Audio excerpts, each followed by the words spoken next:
last thing, I got about 4 minutes left. So last thing, I'm going really fast. We'll do it again, maybe another time, another place. But hey, I got about 4 minutes left.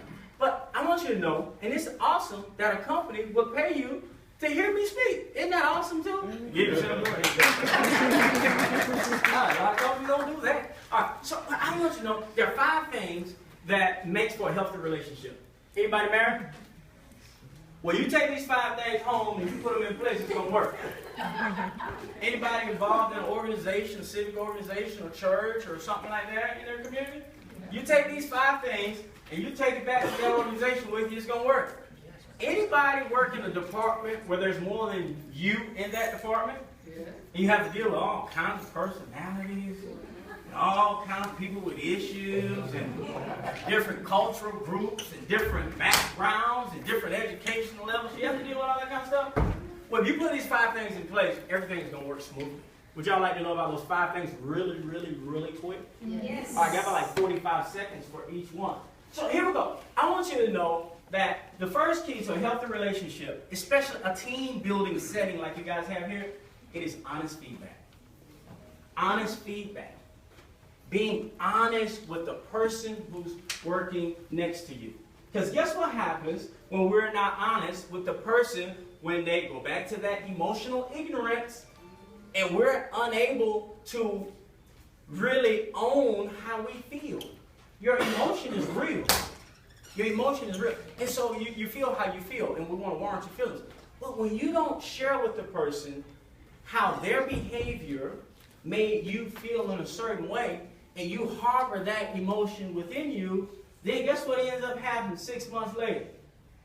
Or a year later, every time you see that person, you keep replaying that event that took place that you didn't even bring to their attention so that they could correct their behavior, and now we're holding it against them for a year. And then every time you see them again, somebody brings up their names.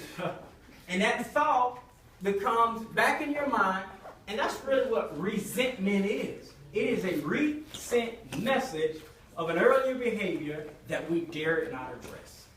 And so honest feedback is important.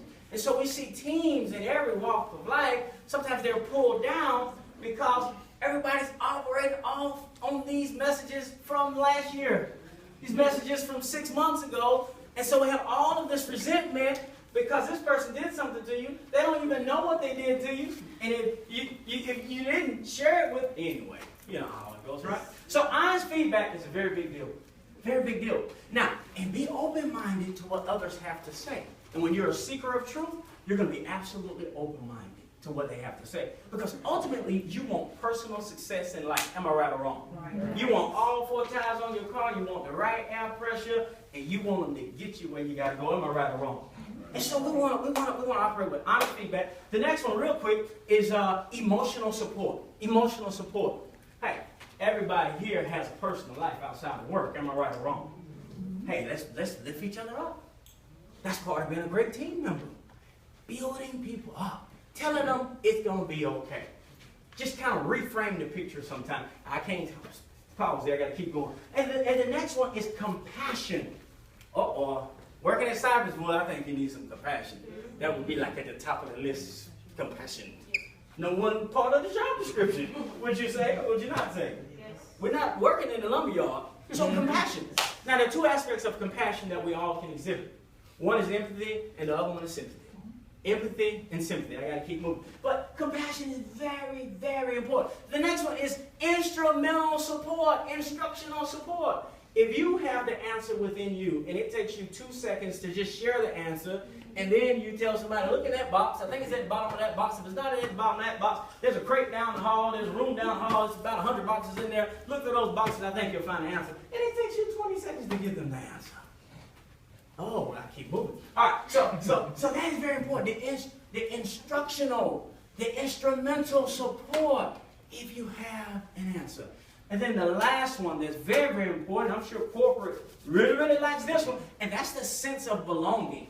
Knowing where you fit in the overall vision of the company. That's a big one.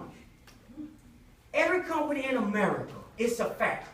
They pay you because they believe at the end of the day, they're going to make a profit. Is that kind of how it works, business 101? If they're not going to make a profit and the company is not making a profit, this goes on for a long period of time, reasonably, how can they pay you? And so being profit-minded, being bottom-line minded, even if you're a floor sweeper, it is extremely important to the overall success of the team.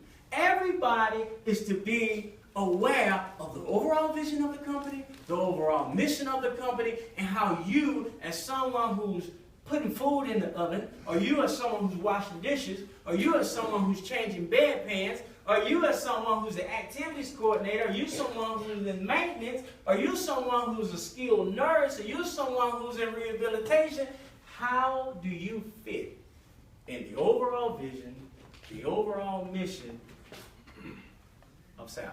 Thank y'all. Thank you.